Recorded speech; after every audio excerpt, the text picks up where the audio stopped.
Hi, welcome to you all today's session on cash flow statement, rest of the part. ಎಲ್ಲರಿಗೂ ನಮಸ್ಕಾರ. ನಿನ್ನೆ ಮೊನ್ನೆ ಅಥವಾ ಇಂದಿನ ತರಗತಿಯಲ್ಲಿ ಹೇಳ್ತಾ ಇದೆ ಕ್ಯಾಶ್ ಫ್ಲೋ ಸ್ಟೇಟ್ಮೆಂಟಿನ ಇನ್ನುಳಿದಿರ್ತಕ್ಕಂಥ ಭಾಗ ಏನಿದೆ. ಯಸ್ಟರ್ಡೇ ಅಂದರೆ ಲಾಸ್ಟ್ ಕ್ಲಾಸಲ್ಲಿ ಕ್ಯಾಶ್ ಫ್ಲೋ ಸ್ಟೇಟ್ಮೆಂಟು ಕ್ವೆಶನ್ ಪೇಪರಲ್ಲಿ ಬಂದಿರತಕ್ಕಂಥ ಕ್ವೆಶನನ್ನು ಸಾಲ್ವ್ ಮಾಡಿದ್ದೆ. ಅದು 5 ಮಾರ್ಕ್ಸ್ಗೆ ಮತ್ತು 15 ಮಾರ್ಕ್ಸ್ಗೆ. ಅದು 2019 ವಿಜಯನಗರ ಶ್ರೀಕೃಷ್ಣದೇವರಾಯ ಯೂನಿವರ್ಸಿಟಿ ಬೆಳ್ಳಾರಿಯಲ್ಲಿ ಕ್ವೆಶನ್ ಪೇಪರ್ ಏನು ಬಂದಿತ್ತು ಅದೇ ಕ್ವೆಶನ್ ಪೇಪರ್ ನಿನ್ನೆ ಸಾಲ್ವ್ ಮಾಡಿದ್ದೆ. ಅಂದರೆ ಪ್ರೀವಿಯಸ್ ಸೆಷನ್ಸಲ್ಲಿ ಇನ್ನು ಉಳಿದಿರ್ತಕ್ಕಂಥ ಕ್ವೆಶನ್ ಪೇಪರ್ಸ್ ಏನಿದೆ 2019 ಆಯಿತು. Next we will have our learning talk, rest of the topic on cash flow statement. Today we will have 2018 question paper for 5 and 15 marks regarding cash flow statement. Before the presentation, I am Akhi Maruti, Assistant Professor of Commerce, SKLG Government First Grade College, Gangavati. My dear friends, this concept or this presentation is not only important towards the undergraduation, it is also important towards the post-graduation like MCOM, MBA. Then along with after completion of these post-graduation courses, this model helps to many KSET and NET examinations. Apart from this concept is also helps to many professional courses like CS, CA and CMA courses, Chartered Accountant, Company Secretary courses, and Cost and Management Accountant. So look at the question. This is question for 5 marks, which is appeared 2018 question paper. Okay, without delay, look at this. VSKUB 2018 for 5 mark question. So from the following information, find out cash from operation or cash flow from operating activities. Okay, this is traditional method question or raised. ಇದು traditional method question ಮೇಲೆ ತರ ಬಂದಿರೋ ತರ ಇದೆ. ಇಲ್ಲಿ ನಾವು cash from operation ಅನ್ನು find out ಮಾಡಬೇಕು. ಸೊ ಈ ಕ್ಯಾಶ್ ಫ್ರಮ್ ಆಪರೇಷನ್ ಅಂದರೆ ಇದಿಷ್ಟು 5 ಮಾರ್ಕ್ಸ್ಗೆ. ಸೊ ಇಲ್ಲಿ profit and loss account opening balance 35,000, closing balance I mean 31st 2007, first year, second year balance. I mean totally. So here opening balance is more than closing balance. Here minus 4,000. It becomes loss. Loss incurred during the year. Loss incurred during the year. Next, debtors is current assets. Debtors 5,500 is the opening balance. Closing balance 7,000. 1,500 is increased. 1,500 increase means increase in current assets. So this items comes as less item while we calculating cash from operation. Andre cash from operation ಮಾಡೋ ಸಮಯದಲ್ಲಿ decrease in current assets and increase in current liabilities ಅದು add item. Increase in current assets, decrease in current liabilities ಅದು less item. ಇಲ್ಲಿ ಇದು ಈಗ less item ಹೋಯಿತು ಅಂದರೆ ಇದು increase ಆಗಿದೆ. Next, outstanding expenses. This also increased 2,000 rupees. So outstanding wages, current liabilities. It is comes under current liabilities. So prepaid insurance. So current assets. It is decreased by rupees 400. 400 has been decreased. Bills receivable is comes under current assets. So here the 2,200 is decreased. 2,200. Next, stock is also comes under current assets. 1,000 rupees has been increased. So these assets are, these items, these are the above assets, above items are current assets and current liabilities. But below the stock 3 items, ಇಲ್ಲಿ ಇರ್ತಾ ಇವಿಷ್ಟು current assets ಆಯಿತು. So ಇಲ್ಲಿ deter 1,500 ರೂಪಾಯಿ ಜಾಸ್ತಿ ಆಯಿತು. Outstanding wages current liability, ಇದು current asset, ಇದು ಕರೆಂಟ್ ಲಯಬಿಲಿಟಿ, ಇದು ಕರೆಂಟ್ ಅಸೆಟ್ಸ್, ಇದು ಕರೆಂಟ್ ಅಸೆಟ್ಸ್, ಇದು current assets. Only one current liability ಕೊಟ್ಟಿದ್ದಾರೆ, ಅದೇ outstanding wages. Outstanding wages increase ಆಗಿದೆ. ಇದು ಕ್ಯಾಶ್ ಫ್ರಮ್ ಆಪರೇಷನ್ ಮಾಡೋ ಸಮಯದಲ್ಲಿ ಆ್ಯಡ್ ಬ್ಯಾಕ್ ಮಾಡಬೇಕು. ಇದನ್ನು ಈಗ ಬಿಡಿಸ್ದಲ್ಲಿ ತೋರಿಸ್ತೀನಿ ನಿಮಗೆ ಐಡಿಯಾ. ನೆಕ್ಸ್ಟ್, ಗುಡ್ ವಿಲ್ ಅಂದರೆ ಇವಿಷ್ಟು had decrease in current assets and increase in current liabilities. Current assets ಕಡಿಮೆ ಆಗಬೇಕು, ಕರೆಂಟ್ ಲಯಬಿಲಿಟೀಸ್ ಜಾಸ್ತಿ ಆಗಿದ್ರೆ ಅದನ್ನು ಆ್ಯಡ್ ಮಾಡಬೇಕು. ಅದು ಯಾವುದಕ್ಕೆ? ಆಪರೇಟಿಂಗ್ ಪ್ರಾಫಿಟಿಗೆ. ಮತ್ತು ಉಲ್ಟಾ current assets increase, current liabilities decrease ಆದರೆ ಲೆಸ್ ಮಾಡಬೇಕು. ಇಷ್ಟು ಐಟಮ್ಸ್, ಇವು 3 ಐಟಮ್ಸ್ ಏನಿದಾವಲ್ಲ ಇವು ನಾನ್ ಕ್ಯಾಶ್ ಐಟಮ್ಸ್. ಇದನ್ನು ನಾವು ಗುಡ್ ವಿಲ್ ರಿಟರ್ನ್ ಆಫ್ ಅಂತ ಟ್ರೀಟ್ ಮಾಡಬೇಕು. 18,000 becomes 16,000. 2,000 has been reduced, decreased. So 2,000 is to be treated as goodwill written off. It is goodwill return off ಆಯಿತು. General reserve 25,100 becomes 36,100. The difference is 11,300 transferred to general reserve. Same development reserve 80,000 becomes 82,000. 2,000 has been increased. So here 2,000 is to be treated as transferred to development reserve. These three items added back to the profit made during the year, or if loss may incur during the year, these added item becomes less items. Look at this here, the solution. Calculation of cash from operation. So here profit or loss made during the year. Opening balance P&L account 35,000, closing P&L account 31,000. So ಇಲ್ಲಿ ಮೂರು item good will ಆಯಿತು, general reserve ಆಯಿತು, development reserve ಆಯಿತು. ಈ ಮೂರು items ನಾವು ನಾನ್ cash items, ನಾನ್ fund items ಅಂತ ಹೇಳ್ತೀವಿ. ಇಷ್ಟು ಕರೆಂಟ್ ಅಸೆಟ್ಸ್ ಆಯಿತು. ಓಪನಿಂಗು 35,000 ರೂಪಾಯಿ ಇರೋ P&L ಅಕೌಂಟು, ಕ್ಲೋಸಿಂಗು 31,000 ರೂಪಾಯಿ ಇದ್ದಾಗ 4,000 ರೂಪಾಯಿ ಲಾಸ್ ಆಯಿತು. ಇದೇ 4,000 ರೂಪಾಯಿ ಲಾಸನ್ನು ನಾನು ಬರೆದಿದ್ದೀನಿ. Profit or loss made during the year -4,000. ಅಂದರೆ 31,000 ರೂಪಾಯಿ ಕ್ಲೋಸಿಂಗು, ಓಪನಿಂಗು 35,000. ಸೊ 31,000ದಲ್ಲಿ 35,000 ಮೈನಸ್ ಮಾಡ್ಲಿಕ್ಕೆ ಬರಲ್ಲ, ಪ್ರಾಫಿಟ್ ಆಗಲ್ಲ, ಲಾಸ್ ಆಗುತ್ತೆ. ಇಲ್ಲಿ add non fund items or non cash items ಅಂತ ಆ್ಯಡ್ ಮಾಡ್ತಾ ಇದ್ದೀವಿ, ಅಥವಾ ನಾನ್ ಆಪರೇಟಿಂಗ್ ಎಕ್ಸ್ಪೆನ್ಸಸ್ ಅಂತ ಹೇಳಿ. ಸೊ ಇಲ್ಲಿ ಗುಡ್ ವಿಲ್ ರಿಟರ್ನ್ ಆಫ್ 18,000 ಇರೋದು 16,000 ರೂಪಾಯಿ ಆಯಿತು. So according to the question, the opening goodwill 18,000, closing 16,000, 2,000 has been decreased. It seems that goodwill written off according to the question. General reserve 36,400 becomes 25,100. It means this is closing, this is opening. So 36,400 minus 25,100 transferred to general reserve 11,300. So development reserve opening 80,000, closing 82,000. So 2,000 is to be treated as transfer. ಇವು 2,000 ರೂಪಾಯಿ, 11,300 ರೂಪಾಯಿ ಇವೆಲ್ಲ transfer to general reserve. But ಕೆಲವೊಂದು assets opening ಕಡಿಮೆ ಇದ್ದು closing, ಅಂದರೆ opening ಕಡಿಮೆ ಇದ್ದು ಕ್ಲೋಸಿಂಗ್ ಜಾಸ್ತಿ ಇದ್ದರೆ ಅವನ್ನ ಪರ್ಚೇಸ್ ಅಂತ ಟ್ರೀಟ್ ಮಾಡ್ತೀವಿ. ಅವು ಸ್ಪೆಷಲಿ ಫಿಕ್ಸ್ಡ್ ಅಸೆಟ್ಸ್, ಅಂದರೆ ಟ್ಯಾಂಜಿಬಲ್ ಅಸೆಟ್ಸ್. ಬಟ್ ಇವು ಹಾಗಲ್ಲ. ಗುಡ್ ವಿಲ್ 18,000 16,000 ರೂಪಾಯಿ ಆಯಿತಾ, 2,000 ರೂಪಾಯಿ ಕಡಿಮೆ ಆಯಿತು, return of. But general reserve ಇದು ಲಯಬಿಲಿಟೀಸಲ್ಲಿ ಬರ್ತದೆ, ರಿಸರ್ವ್ ಸರ್ಪ್ಲಸ್ ಕೆಳಗಡೆ. Opening 25,100, closing 36,400. ಸೊ ಇಲ್ಲಿ 11,300 ರೂಪಾಯಿ ಟ್ರಾನ್ಸ್ಫರ್ ಮಾಡಲಾಗಿದೆ ವರ್ಷದ ಮಧ್ಯದಲ್ಲಿ ಅಂತ. ನೆಕ್ಸ್ಟ್ ಅದೇ ಥರ ಡೆವಲಪ್ಮೆಂಟ್ ರಿಸರ್ವ್ ಓಪನಿಂಗು 82,000, ಕ್ಲೋಸಿಂಗ್ 82,000 ಅಂದರೆ 2,000 ರೂಪಾಯಿ ಟ್ರಾನ್ಸ್ಫರ್ ಆಗಿದೆ. ಇದು ಇಲ್ಲಿರ್ತಕ್ಕಂಥ ಇನ್ಫಾರ್ಮೇಷನ್, ಕ್ವಶನ್ಲಿ ಇರ್ತಕ್ಕಂಥ ಇನ್ಫಾರ್ಮೇಷನ್ ಏನು ತೊಗೊಂಡಿದ್ದೀನಿ. Look at this. So out of 36,400 minus 25,100, 11,300, 82,000 minus 80,000, 2,000. But this is return of, I mean set of ಆಗಿದೆ, ಅಂದರೆ ಪೇಮೆಂಟ್ ಸೆಟ್ ಆಫ್ ಮಾಡಲಾಗಿದೆ 2,000 ರೂಪಾಯಿ. ಸೊ ಇದು ಇನ್ಫಾರ್ಮೇಷನ್ ಪ್ರೆಸೆಂಟ್ ಮಾಡಿದ್ದೀನಿ. So 4,000 these items are favourable balance and positive values. So here 11,300 plus 2,000 plus 2,000, total 15,300. So here minus value is less than plus value. So here loss converted into profit.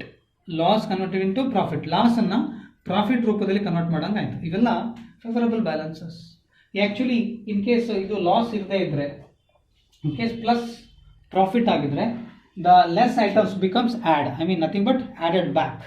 So here -4,000. So out of 15,300 minus 4,000, the balance will be 11,300 operating profit before working capital changes or before working capital is enough. Next step, add decrease in current assets and increase in current liabilities. Here decrease in current assets, according to the question, current assets are debtors, bills receivable, prepaid expenses, I mean prepaid insurance, debtors, okay, prepaid insurance, bills receivable, stock. These are current assets. Outstanding wages, only one current liabilities. Look at this here. Prepaid insurance opening 1,200, closing 800. ಅಂದರೆ ಇಲ್ಲಿ 4 current assets ಇದೆ, ಒಂದು current liability ಇದೆ. Prepaid insurance opening 1,500 ರೂಪಾಯಿ ಇರೋದು 800 ರೂಪಾಯಿ ಆಯಿತು ಅಂದರೆ 600 ರೂಪಾಯಿ ಕಡಿಮೆ ಆಯಿತು. 600 ಎಸ್ 400.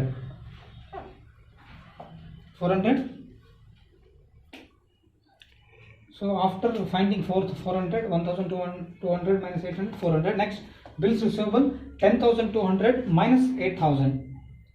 ಇದು 1,400 ರೂಪಾಯಿ ಡಿಕ್ರೀಸ್ ಆಯಿತು ಕರೆಂಟ್ ಅಸೆಟ್ಸು. ಅದೇ ಥರ ಬಿಲ್ಸ್ ರಿಸಿವಬಲ್ 10,200 ಇರೋದು 8,000 ರೂಪಾಯಿ ಅಂದರೆ 2,200 ರೂಪಾಯಿ ಕಡಿಮೆ ಆಯಿತು. Outstanding wages current liability. So increase in current liability, 6,000 ಇರೋದು 8,000 ಆಯಿತು, 2,000. So 2,200 plus 2,000 plus 400. So 4,600. 11,600 plus 4,600. This is add item. So add ಮಾಡಿದ್ರೆ so 15,900. Next, less, opposite direction. Here increase, here decrease. So here decrease, here increase. Here increase, here decrease. Look at this difference. Here current assets, here current assets. Here current liabilities, here current liabilities. Here decrease in current assets, here increase in current assets. Here increase in current liability, here decrease in current liabilities. Here only one item, debtors increase. 5,500 becomes 7,000. ಇಲ್ಲಿ assets, current assets ಇಲ್ಲಿ decrease ಆದರೆ ಇಲ್ಲಿ increase. ಇಲ್ಲಿ current liabilities increase ಆದರೆ ಇಲ್ಲಿ decrease ನೋಡ್ಕೋಬೇಕು. ಇಲ್ಲಿ ಎರಡು current assets increase ಆಗಿದೆ. debtors 5,500 ಹೋಗಿ 7,000 ಆಗಿದೆ. 1,500 ರೂಪಾಯಿ ಜಾಸ್ತಿ ಆಯಿತು. So here current assets is increased by debtors rupees 1,500. Stock 10,000 becomes 11,000. So 1,000 has been increased. Stock opening 10,000 ಇರೋದು ಕ್ಲೋಸಿಂಗ್ 11,000 ಇರೋದು 1,000 ರೂಪಾಯಿ ಜಾಸ್ತಿ ಆಯಿತು. So 1,500 plus 1,000 2,500. 15,900 ರೂಪಾಯಿನಲ್ಲಿ 2,500 ರೂಪಾಯಿ ಕಳೆದ್ರೆ so cash from operation out of 15,900 minus 2,500 the balance will be cash from operation. Next, one more question for 15 marks on cash flow statement. First, take down this question and answer. I will come with 15 marks. ಈ question ಅನ್ನು ತಗೊಳ್ಳಿ, question ಮತ್ತೆ answer. ನಾನು ಮತ್ತೆ ನಿಮ್ಗೆ 15 ಮಾರ್ಕ್ಸಿನ question ಅನ್ನು ತಗೊಂಡು ಬರ್ತೀನಿ. Okay,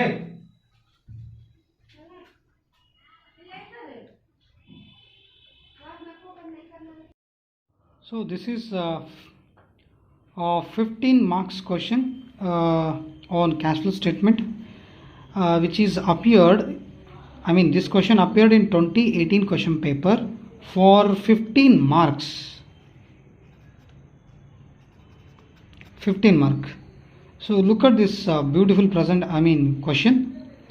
The statement of assets and liabilities, the following details are available from A company.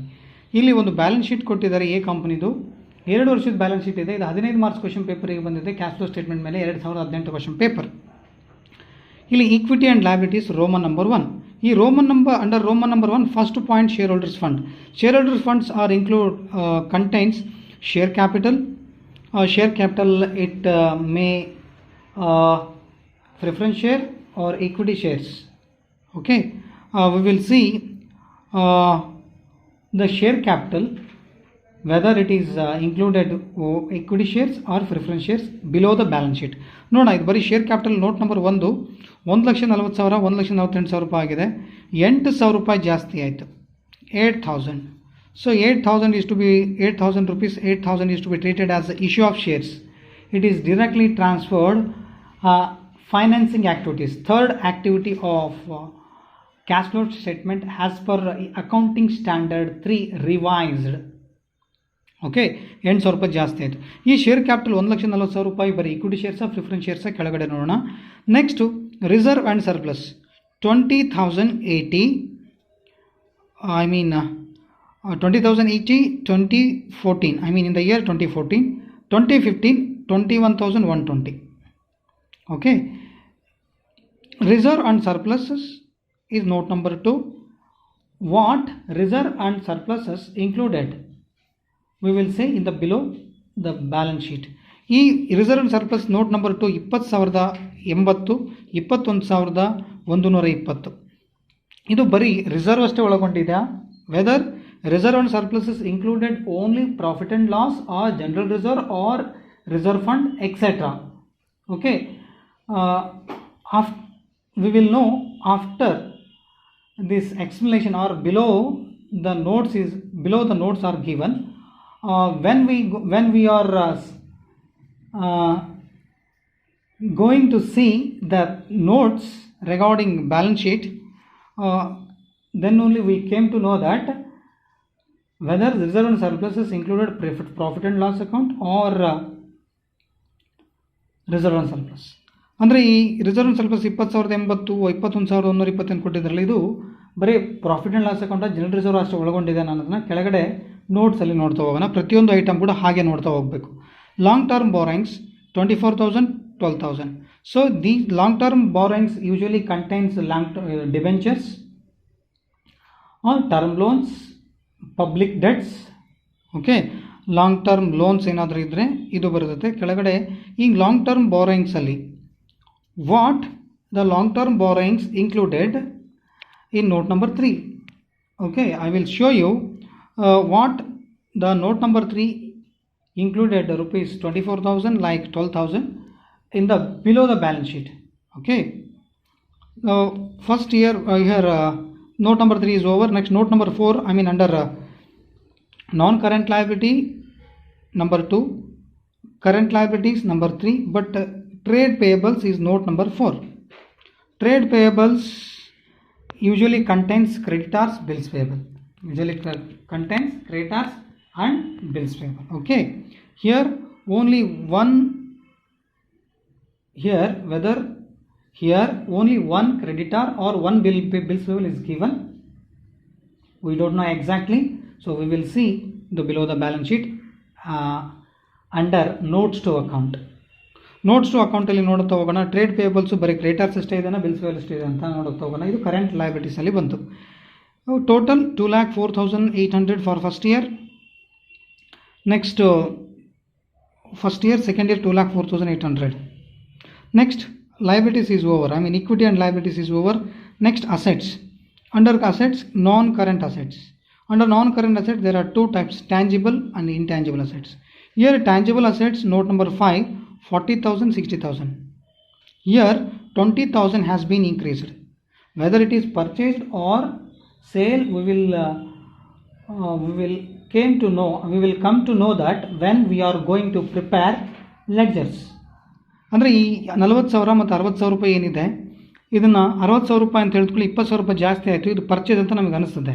ಇದು ನಮಗೆ ಯಾವಾಗ ಗೊತ್ತಾಗುತ್ತೆ, ಪರ್ಚೇಸು ಸೇಲ್ಸ್ ಅಂತಂದರೆ ನಾವು ಲೆಡ್ಜರನ್ನು ಪ್ರಿಪೇರ್ ಮಾಡಿದಾಗ ಗೊತ್ತಾಗುತ್ತೆ.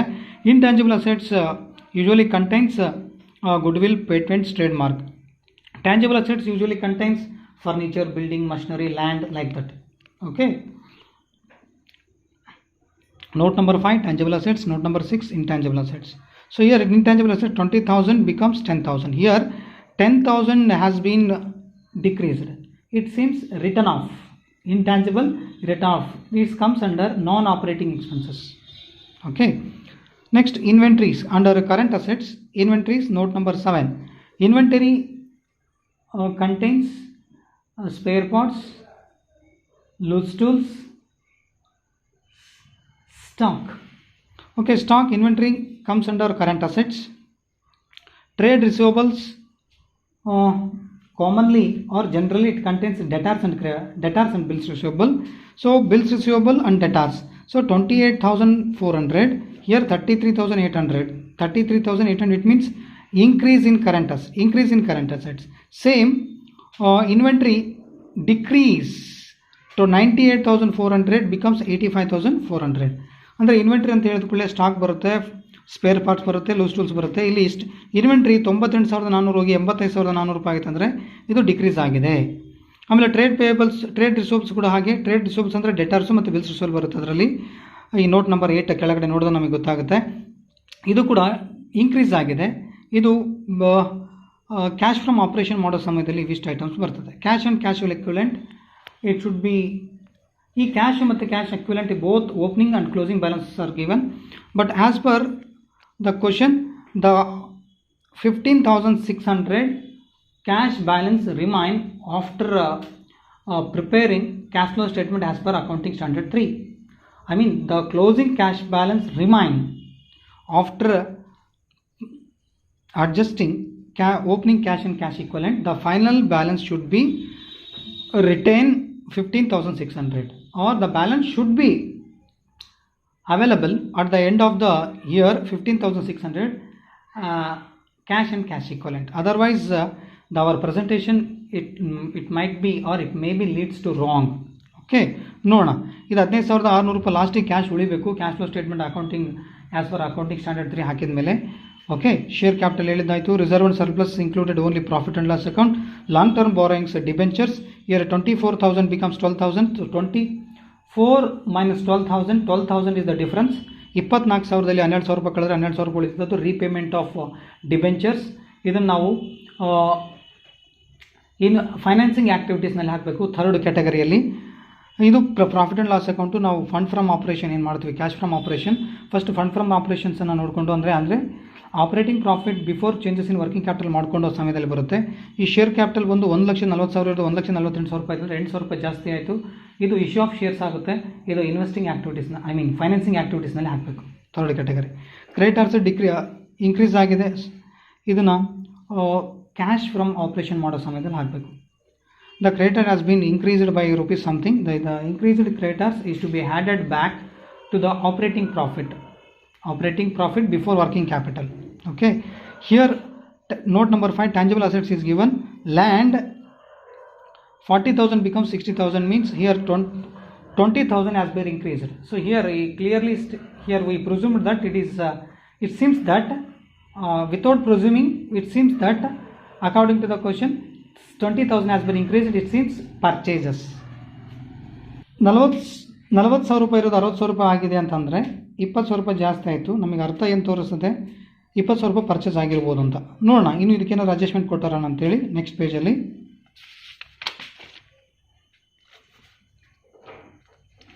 So here note number 6, intangible assets, goodwill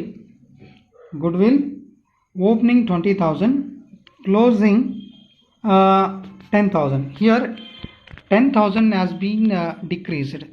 10,000 has been decreased. 10,000 is to be treated as written off. ಇಲ್ಲಿ 20,000 ಇರೋದು ಗುಡ್ವಿಲ್ 10,000 ರೂಪಾಯಿ ಅಂತಂದರೆ 10,000 ರೂಪಾಯಿ ರಿಟರ್ನ್ ಆಫ್ ಆಗಿದೆ. ಇದನ್ನು ನಾವು ನಾನ್ ಆಪರೇಟಿಂಗ್ ಎಕ್ಸ್ಪೆನ್ಸ್ ಟ್ರೀಟ್ ಮಾಡಬೇಕು. ಆಪರೇಟಿಂಗ್ ಪ್ರಾಫಿಟ್ ಕಂಡುಹಿಡಿಯೋದಕ್ಕಿಂತ ಮುಂಚೆ ಪ್ರಾಫಿಟಿಗೆ ನಾನ್ ಆಪರೇಟಿಂಗ್ ಎಕ್ಸ್ಪೆನ್ಸ್ ಆ್ಯಡ್ ಮಾಡ್ತೀವಲ್ಲ, ಅಲ್ಲಿ 5 ಮಾರ್ಕ್ಸ್ ಏನು ಬಿಡಿಸಿದ್ವಲ್ಲ ಅದೇ ರೀತಿ ಈಗ ತಾನೇ 5 ಮಾರ್ಕ್ಸ್ ಏನು ಬಿಡಿಸಿದ್ವಲ್ಲ ಅದೇ ರೀತಿ ಇದನ್ನು ಬಿಡಿಸಬೇಕು. ನಾನ್ ಆಪರೇಟಿಂಗ್ ಎಕ್ಸ್ಪೆನ್ಸ್ ಅಂತೇಳಿ ಟ್ರೀಟ್ ಮಾಡಬೇಕು. It is intangible assets return of. Inventory note number 7, note number 8, note number 9 these are current assets. But cash ಬಗ್ಗೆ ಹೇಳಿದೆ, ಓಪನಿಂಗ್ ಕ್ಯಾಶನ್ನು ಅಡ್ಜಸ್ಟ್ ಮಾಡಿದ ಮೇಲೆ ಕ್ಲೋಸಿಂಗ್ ಕ್ಯಾಶ್ ಬ್ಯಾಲೆನ್ಸ್ 15,600 ರೂಪಾಯಿ ಉಳಿಬೇಕು. ಸೊ ಇಯರ್ ನೆಟ್ ಬ್ಯಾಲೆನ್ಸ್ ನಾವು debtors 28,600 ರೂಪಾಯಿ ಆದರೂ ತೊಗೋಬೋದು, 28,400 ರೂಪಾಯಿ, ಅಥವಾ 33,800 ರೂಪಾಯಿ ಆದರೂ ತೊಗೋಬೋದು. ಅಥವಾ ಈ RDD ಲೆಸ್ RDD ಕೊಟ್ಟಿದ್ದಾರೆ, ಇದನ್ನು ನೀವು ಕರೆಂಟ್ ಲಯಬಿಲಿಟೀಸ್ ಅಂತಲೂ ಟ್ರೀಟ್ ಮಾಡ್ಬೋದು. Current liabilities. So less RDD sometimes it is treated as fund flow statement ಮಾಡೋ ಸಮಯದಲ್ಲಿ ಇದನ್ನು ಸಾಮಾನ್ಯವಾಗಿ ಕರೆಂಟ್ ಲಯಬಿಲಿಟಿ ಅಂತ ಟ್ರೀಟ್ ಮಾಡ್ತಾರೆ. ನೀವು ನೆಟ್ ಬ್ಯಾಲೆನ್ಸ್ 28,400 33,800 ರೂಪಾಯಿ ತೊಗೊಂಡ್ರೆ ಈ RDD ತೊಗೊಳಕ್ಕೆ ಬರಲ್ಲ. ಬಟ್ ಕ್ವಶನಲ್ಲಿ ಕೊಟ್ಟಿರೋದ್ರಿಂದ ಈ ಡೆಟರ್ಸ್ ಗ್ರಾಸ್ ಅಮೌಂಟ್ 29,800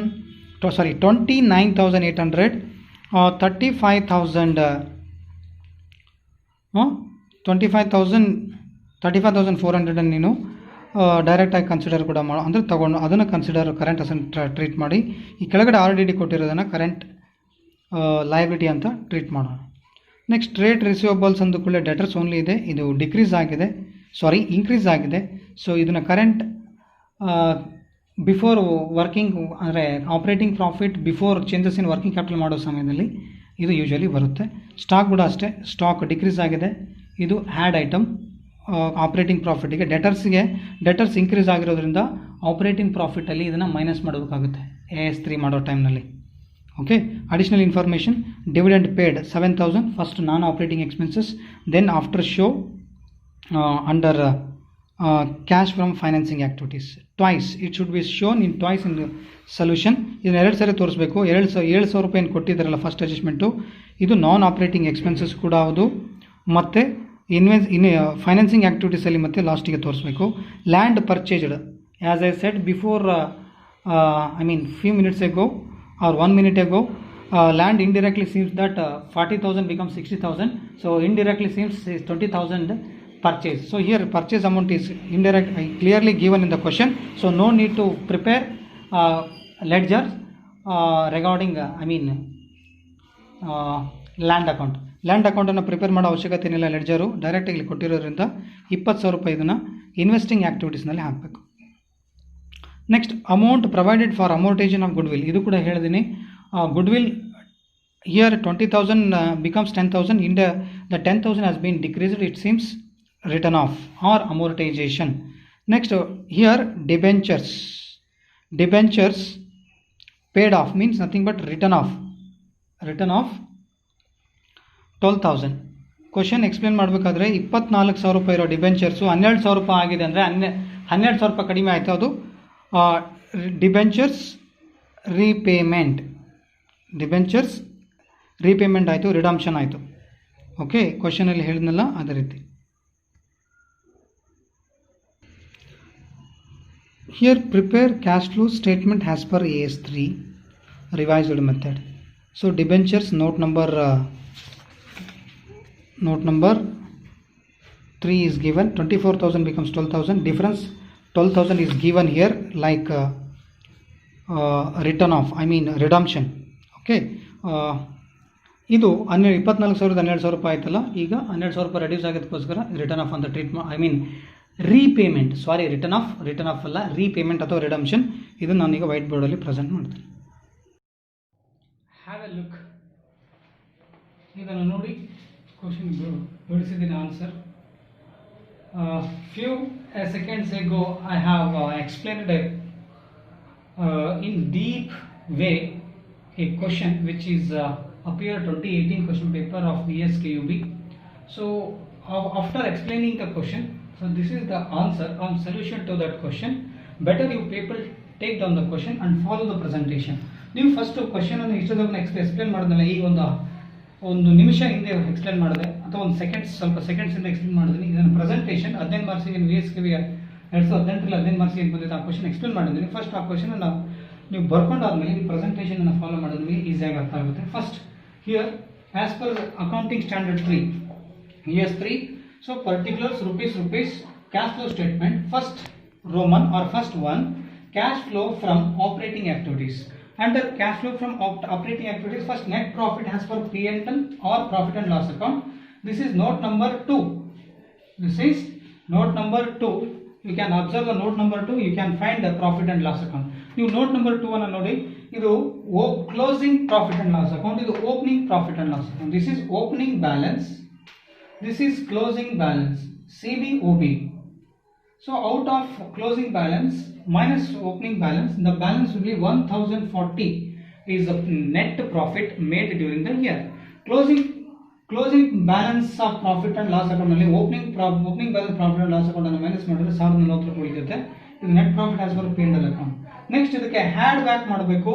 ಇದು ನೋಟ್ ನಂಬರ್ ನೀವು 2 ನೋಡ್ರಿ, ಕ್ವಶನ್ ಅಲ್ಲಿ ನಿಮಗೆ ಐಡಿಯಾ ಸಿಗುತ್ತೆ ಅಲ್ಲೇ. Next had adjustments of non cash items. ನೀವು ಕ್ವಶನ್ ಬರ್ಕೊಳ್ಳಾರ್ದೇನೆ ಇದನ್ನ ನೀವು ವೀಕ್ಷಣೆ ಮಾಡಿದ್ರೆ ಇದು ಅರ್ಥ ಆಗಲ್ಲ. ಫಸ್ಟ್ ಕ್ವಶನ್ ಅನ್ನು ಬರ್ಕೊಂಡು ಆಮೇಲೆ ಫಾಲೋ ಮಾಡಿ, ಅಥವಾ ಕ್ವಶನ್ ನೋಡ್ತಾ ಇದನ್ನ ಫಾಲೋ ಮಾಡ್ತಾ ಹೋದ್ರೆ ನಿಮಗೆ ಈಸಿಯಾಗಿ ನೀವೇ ಅರ್ಥ ಮಾಡ್ಕೊಳ್ಳೋ ಕೆಪಾಸಿಟಿ ಬರುತ್ತೆ. Here had adjustment of non cash item or non operating expenses. Here dividend paid during the year, adjustment number 1. Look at the adjustment number 1 given in the question, 7,000 rupees. This is when adjustment is given, any adjustments are below the balance sheet, any adjustments is given or regarding any items relating to fixed assets or current non-current assets, the items must be shown twice. Dividend paid during the year, it is given in the adjustment, that's why it should be shown 2 times. Here note dividend paid during the year, adjustment number 1. Okay, again we have to show here 3, Roman number 3, cash flow from financing activities, dividend paid. Okay, so here here first adjustment, number 1 adjustment, dividend paid, I have shown 2 times, here and here. Okay, goodwill written off, amortized, adjustment number 2. You can observe the adjustment number 2. ಅಂದ್ರೆ adjustment ಅಲ್ಲಿ ಕೊಟ್ಟಿರೋ items ಅನ್ನು compulsory ಆಗಿ 2 ಸರಿ ತೋರಿಸಬೇಕು. Okay, observe ಮಾಡೋಣ. ಇದು this item is arised based on note number I think 6. Note number 6, you can see note number 6, goodwill. intangible assets. There is a difference between goodwill amount, opening and closing balance. The balance difference amount is given in adjustment. Instead of hidden item, it is clearly shown in adjustments. So this item only shown in one item, only once, because it is appeared already in the balance sheet. ಇದಕ್ಕೆ adjustment already ಕೊಟ್ಟಿದ್ದಾರೆ, ಅಂದರೆ ಅಮೋರ್ಟೈಸ್ಡ್ ಮೂರನೇ adjustment ಕೊಟ್ಟಿರ್ಬೋದು. But ಇದು ಮೇಲೆ note number 7 ನಲ್ಲಿ ನೀವು intangible assets ಅನ್ನು ಗಮನಿಸಿದಾಗ, ಇಂಟ್ಯಾಂಜಿಬಲ್ ಅಸೆಟ್ಸ್ ಅಲ್ಲಿ ನೋಟ್ ನಂಬರ್ 6 ಹೇಳಲ್ಲ, ನೋಟ್ ನಂಬರ್ 6 ಅಲ್ಲಿ ಗುಡ್ವಿಲ್ ಅಂತ ಇದೆ. ಆ ಗುಡ್ವಿಲ್ ಅಮೌಂಟ್ ಅನ್ನು ನಾವು ಏನು ಮಾಡಿದ್ರೆ ಡೈರೆಕ್ಟ್ ಆಗಿ 10,000 ರೂಪಾಯಿ ಡಿಫರೆನ್ಸ್ ಇರೋ ಮೇಲೆ ಅಮೌಂಟ್ ಅನ್ನು ಕೆಳಗಡೆ ತೋರಿಸಿದ್ರೆ, ಅದು ಇಂಡೈರೆಕ್ಟ್ಲಿ ಮೇಲೆ ಒಂದು ಸರಿ ಕೆಳಗಡೆ ಒಂದು ಸರಿ ಆಯಿತು. ಸೊ 2 ಸಾರಿ ಆಯ್ತಿದ್ರೆ ಅಥವಾ ಒಂದೇ ಸರಿ ತೋರಿಸಿ ಇಲ್ಲೇ ಬಿಟ್ಬಿಡ್ಬೇಕು. Okay, because it is non cash item. ಇದು ನಾನ್ ಕ್ಯಾಶ್ ಐಟಮ್ ಆಗಿರೋದ್ರಿಂದ you can show only once when the adjustment relating to above notes.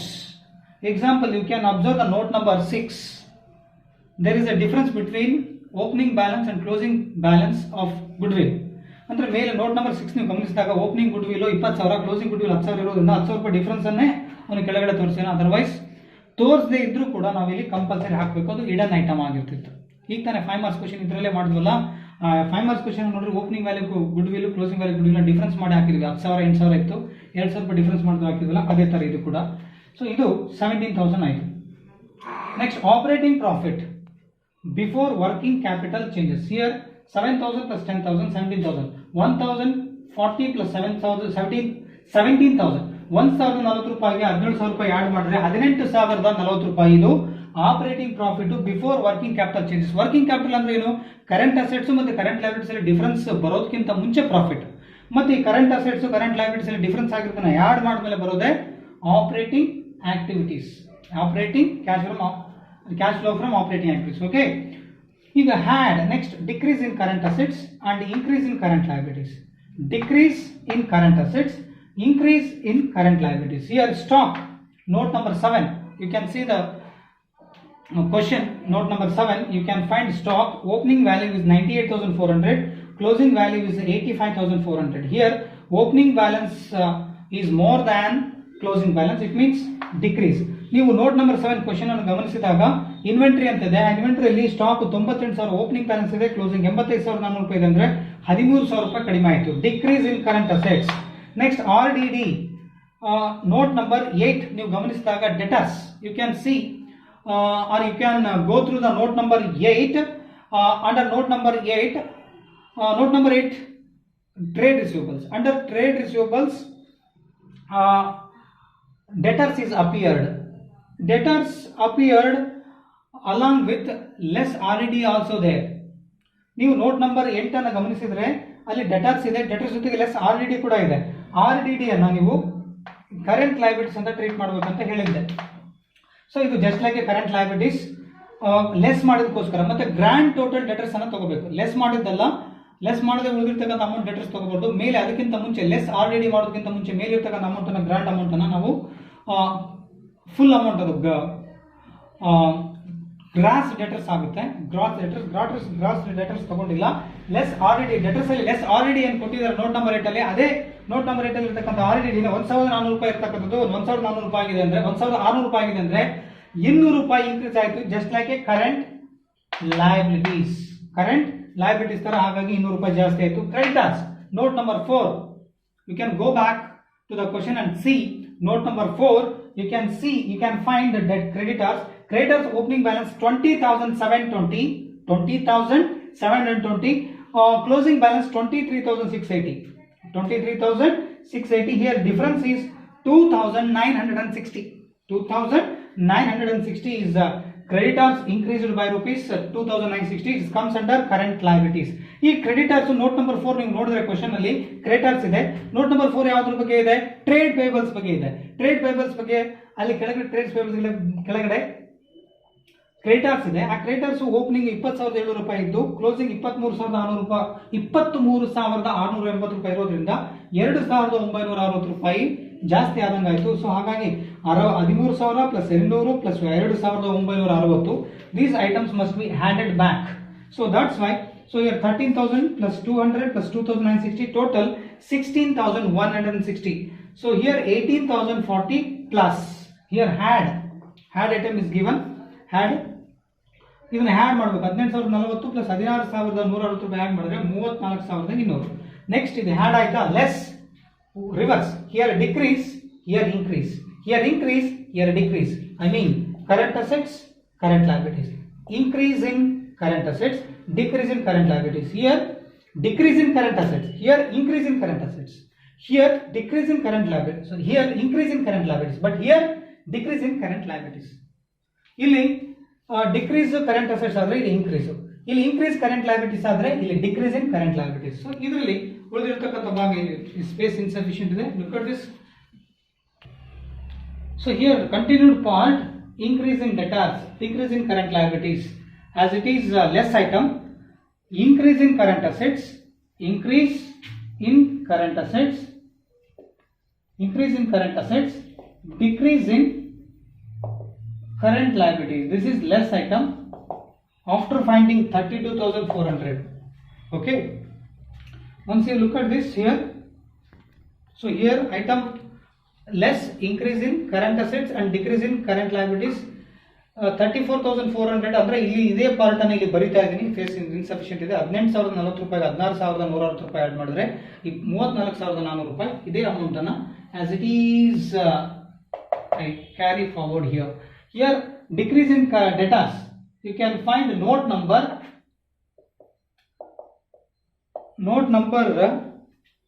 8. Note number 8, you can go back and see the question. Note number 8 you can find has trade receivables. Under trade receivables, gross debtors amount I have taken. So 29,800 opening balance, closing balance 35,400. This is increase in current assets, increase in current assets. So 5,600. Here decrease in current liabilities is not available in this question, but I mean there is no decrease in current liabilities. I put nil. So here 5,600 as it is, I posted outer column. Here 34,200 plus 5,600 total.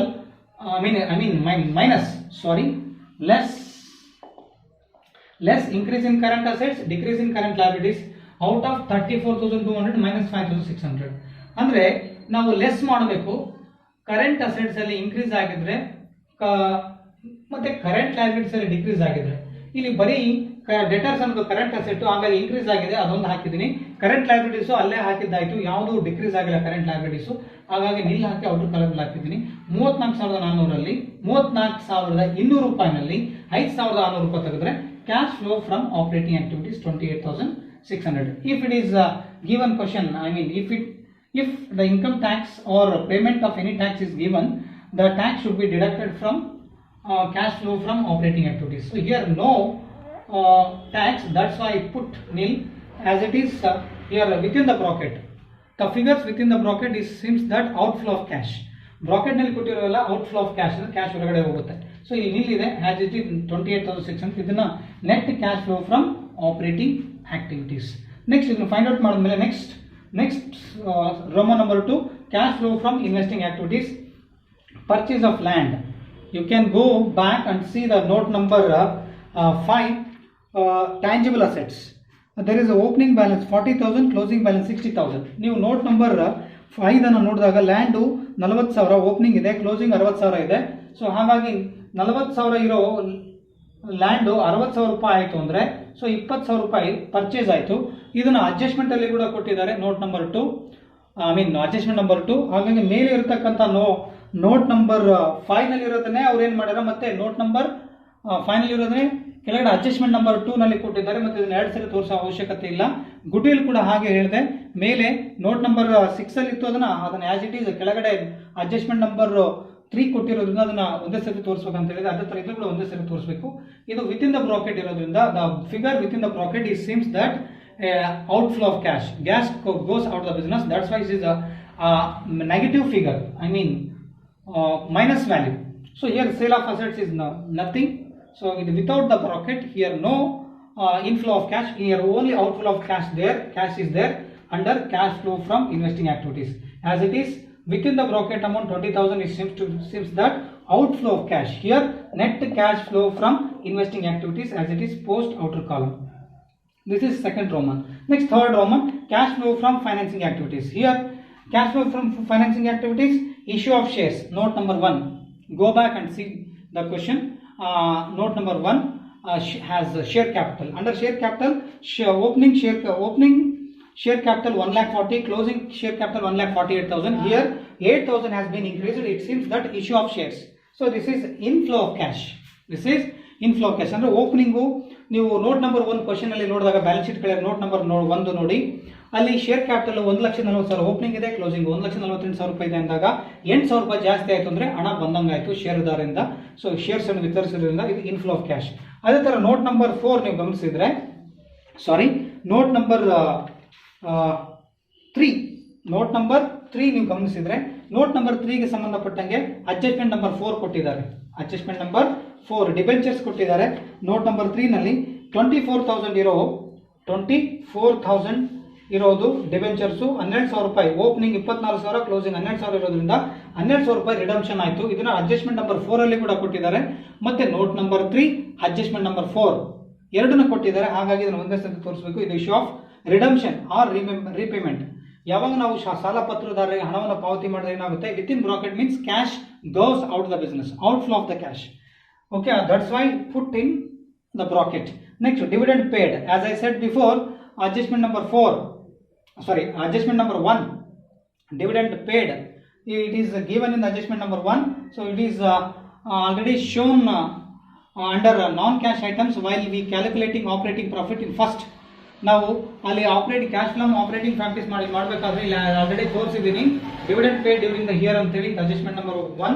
So as it is ಅಲ್ಲಿನೂ ಹಾಕಿದೆ. So ಇಲ್ಲಿನೂ dividend paid 1,000 rupees as it is 7,000 cash outflow ಇದೆ. So outflow of cash ಅಂದಾಗ 12,000 plus 7,000 within bracket. These are unfavorable balance. 12,000 plus 7,000, 19,000 as unfavorable. 19,000 minus plus 8,000 minus 19,000 plus 8,000, the balance will be 11,000. I mean within bracket. This within bracket it seems that outflow of cash. So outflow of cash, net cash flow from financing activities. ಇದು 12,000, ಇದು 7,000 ಇದೆಯಲ್ಲ, ಇವೆರಡು 7,000 ಅನ್ನೋದು adjustment number 1 ಇದೆ. So ಇದು note number 3 ನಲ್ಲಿ ನೀವು ನೋಡಿದ್ರೆ ಲಾಂಗ್ ಟರ್ಮ್ ಬಾರೋಯಿಂಗ್ಸ್ ನಲ್ಲಿ ಡಿಬೆಂಚರ್ಸ್ ಇದೆ. ಅದೇ ಡಿಬೆಂಚರ್ಸ್ ಅನ್ನ ಅಡ್ಜಸ್ಟ್ಮೆಂಟ್ ನಂಬರ್ 4 ಕೊಟ್ಟಿದ್ದಾರೆ. 24,000 ಇರೋ ಡಿಬೆಂಚರ್ಸ್ 12,000 ರೂಪಾಯಿ ಇದು, 12,000 ರೂಪಾಯಿ ಕಡಿಮೆ ಆಗಿದ್ದಕ್ಕೋಸ್ಕರ ಅದು ಔಟ್ಫ್ಲೋ ಆಫ್ ಕ್ಯಾಶ್ ಆಗುತ್ತೆ. ನೆಕ್ಸ್ಟ್ ಇದು ಡಿವಿಡೆಂಡ್ ಪೇಡ್ ಅಡ್ಜಸ್ಟ್ಮೆಂಟ್ ನಂಬರ್ 1 ಕೊಟ್ಟಿರೋದ್ರಿಂದ ನಾನ್ ಫಂಡ್ ಐಟಮ್ಸ್ ನಲ್ಲಿ ಹಾಕಿದೀವಿ, ಮತ್ತೆ ಇಲ್ಲಿ ಹಾಕ್ತಾ ಇದೀವಿ 7,000. 12,000 ಪ್ಲಸ್ 7,000 ಅಂದ್ರೆ 19,000 ಮೈನಸ್ ಆಯ್ತು. 19,000 ಮೈನಸ್ ಫಿಗರ್ ಅಲ್ಲಿ ಪ್ಲಸ್ 8,000 ಕಳೆದ್ರೆ ಮೈನಸ್ 11,000 ಉಳಿತಿದೆ. ಅದು net cash flow from financing activities. So here 28,600 minus 20,000 minus 11,000. The total balance will be net decrease in cash minus 2,000. Here minus 11,000 minus 20,000. Total 31,000 minus 31,000 minus 31,000 plus here 28,600. The balance will be 2,400. This is minus balance. The minus balance means net decrease in cash. Net decrease in cash and cash equivalent minus 2,400. Here look at the note number 9 and go back and see the note number 9. Cash and cash equivalent is there. After adjusting cash and cash equivalent, the final balance retained as it is closing cash balance. It is as it is given in question. Closing cash balance is 15,600. The closing cash balance should be retained as it is according to the question. When we were find closing balance as it is in the question, after preparing this, the total presentation is correct. ಅಂದ್ರೆ ನಾವು ಲಾಸ್ಟಿಗೆ 15,600 closing cash balance continue ಬರೋ ರೀತಿ ನಾವು ಮಾಡ್ಕೋಬೇಕು. ಅಂದ್ರೆ ಬರೋ ರೀತಿ ನಾವು ಅಸರ್ಟೈನ್ ಮಾಡಿದ್ರು. ಅಂದ್ರೆ ಲಾಸ್ಟಿಗೆ ಕ್ವಶನ್ ಅಲ್ಲಿ ಕ್ಯಾಶ್ ಬ್ಯಾಲೆನ್ಸ್ ಕೊಟ್ಟಿರ್ತಾನಲ್ಲ, ಓಪನಿಂಗ್ ಕ್ಯಾಶ್ ಬ್ಯಾಲೆನ್ಸ್ ಅನ್ನು ಅಡ್ಜಸ್ಟ್ ಮಾಡಿದ್ಮೇಲೆ ಕ್ಲೋಸಿಂಗ್ ಕ್ಯಾಶ್ ಬ್ಯಾಲೆನ್ಸ್ ಕ್ವಶನ್ ಅಲ್ಲಿ ಎಷ್ಟಿದೆ ಅಷ್ಟೇ ಅಮೌಂಟ್. ನೋಟ್ ನಂಬರ್ ನೀವು 9 ಅಲ್ಲಿ ನೋಡಿದ್ರೆ ಕ್ಲೋಸಿಂಗ್ ಕ್ಯಾಶ್ ಬ್ಯಾಲೆನ್ಸ್ 15,600 ರೂಪಾಯಿ ಇದೆ. ಲಾಸ್ಟಿಗೆ 15,600 ರೂಪಾಯಿ ಉಳಿಬೇಕು. ಆ ಥರ ಇದ್ರೆ ಉಳಿದ್ರೆ ಮಾತ್ರ ನಾವು ಮಾಡಿದ ಪ್ರೆಸೆಂಟೇಷನ್ ಕರೆಕ್ಟ್ ಆಗಿದೆ. ಇಲ್ಲಿ ಡಿಕ್ರೀಸ್ ಆಯಿತು 2400 ರೂಪಾಯಿ ಮೈನಸ್ 31,000 ರೂಪಾಯಿದಾಗ ಪ್ಲಸ್ 28,400 ರೂಪಾಯಿ ಕಳೆದ್ರು ಕೂಡ ನಿಮಗೆ ಈ 20,000 ಪ್ಲಸ್ 11,000 ಅಂದ್ರೆ 31,000 ರೂಪಾಯಿ ಆಗುತ್ತೆ ಮೈನಸ್. ಇದು ಪ್ಲಸ್ 28,600 ಕಳೆದ್ರಿಂದ ಮೈನಸ್ 2,400 ಬರುತ್ತೆ. ಇದನ್ನು ಓಪನಿಂಗ್ ಕ್ಯಾಶ್ ಬ್ಯಾಲೆನ್ಸ್ ಕ್ವಶನ್ ಅಲ್ಲಿ ಕೊಟ್ಟಿದ್ದಾರೆ ನೋಟ್ ನಂಬರ್ 9. ನೀವು ಬ್ಯಾಲೆನ್ಸ್ ಶೀಟ್ ಕಡೆ note number 9 cash and cash equivalent ಅಂತ ಇದೆ. ನೀವು ನೋಟ್ ನಂಬರ್ 9 ನೋಡಿದ್ರೆ ಓಪನಿಂಗ್ ಕ್ಯಾಶ್ 18,000 ಇದೆ, ಇದು ಪ್ಲಸ್ ಬ್ಯಾಲೆನ್ಸ್.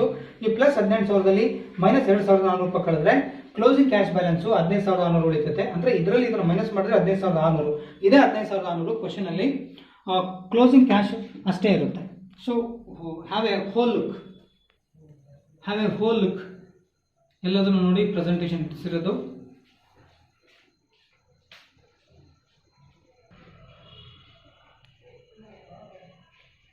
ಇದೆಲ್ಲ ಪ್ರೆಸೆಂಟೇಷನ್, ಅದು ಕ್ವಶನ್ ಎಕ್ಸ್ಪ್ಲೇನ್ ಮಾಡಿದ್ಮೇಲೆ ಇದೆಲ್ಲ ಹೋಲ್ ಲುಕ್ ನೀವು ನೋಡ್ಕೊಳ್ಳಿ.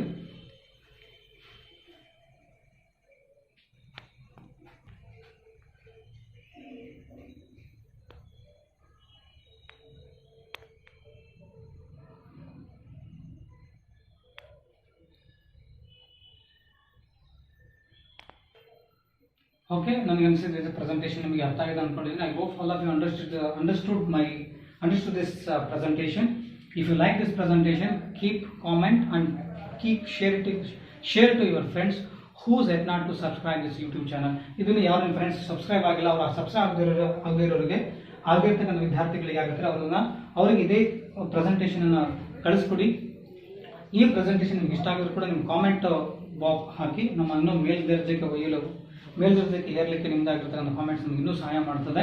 ಇದನ್ನು ನೀವು ಪ್ರೆಸೆಂಟೇಷನ್ ಯಾರು ನಿಮ್ಮ ಫ್ರೆಂಡ್ಸ್ ಯೂಟ್ಯೂಬ್ ಚಾನಲ್ ಬಗ್ಗೆ ಗೊತ್ತಿಲ್ಲ ಅಂತ ಅವರಿಗೆ ಇದನ್ನು ಶೇರ್ ಮಾಡಿ, ಅವ್ರ ನಾಲೆಡ್ಜ್ ಪರ್ಪಸ್ ಅಥವಾ examination purpose. Thank you your kind attention. Goodbye and good luck. Have a progress.